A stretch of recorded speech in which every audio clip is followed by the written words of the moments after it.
First, the death toll from yesterday's huge explosion in the Lebanese capital has now risen to at least 135.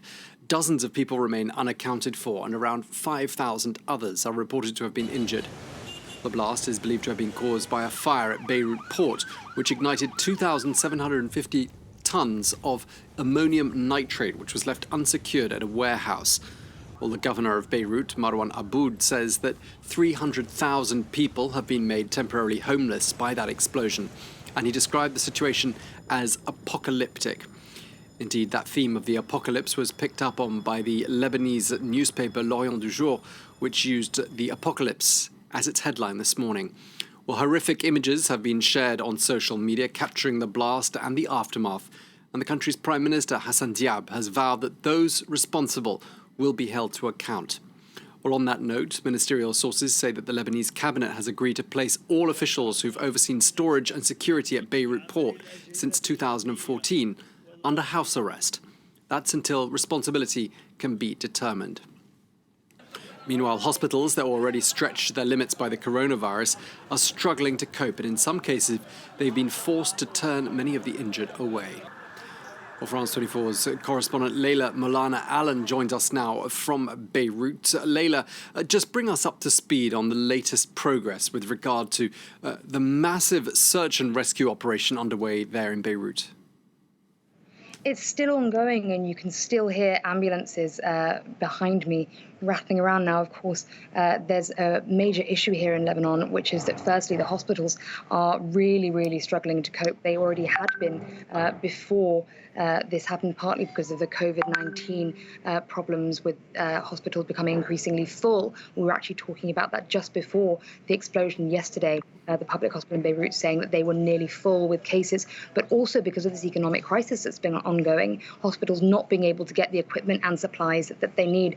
And then Lebanon also doesn't have a dedicated ambulance service. What they have is the Lebanese Red Cross, which is entirely run by volunteers. They run all the ambulances with some help also from civil defense, who are also volunteer ambulances. So they yesterday were extremely overwhelmed, saying, please don't call us unless you really cannot get to a hospital by yourself, setting up emergency triage and first aid centres downtown around the port. And then at hospitals themselves, hundreds of people turning up, overwhelming hospitals, people sitting in the hallways, clutching bleeding heads, trying to get medical attention, and that carried on all night.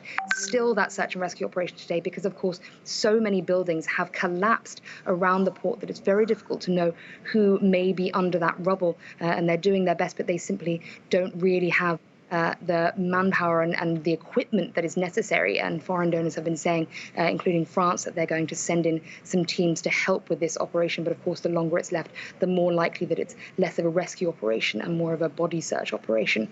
Many people missing still, people looking for hundreds of missing people. People have been trying to do that on social media, circulating photographs of people, and people have been popping up at hospital who've been unaware of where they were, of course, head injuries, or people who've simply been wandering around the streets incredibly disoriented, but have been found. Others, of course, very sad stories of people discovering that their loved ones have passed away.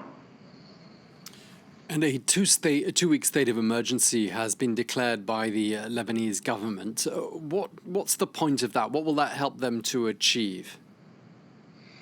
It's very unclear what that will help them to achieve. Apart from anything else, what it essentially does is it puts the situation here in Beirut in the hands of the army. That's what they need. They want to feel that they have the control, essentially, to do whatever they feel is necessary to figure out what happened and to continue this search and rescue operation. They've been saying that they are going to figure out what happened and who is to blame within 5 days. Of course, the government very concerned that people are incredibly angry at what they see as what initially seemed like an attack on Beirut seems actually to have been the result of years of negligence by multiple governments who moved this amount of this substance off a ship because there were fears 6 years ago that it could explode, and then it's essentially sat in this tanker just waiting at the port for to be sent on somewhere else. And there was, of course, a fear that it could explode because we know that it's a very, very flammable explosive substance.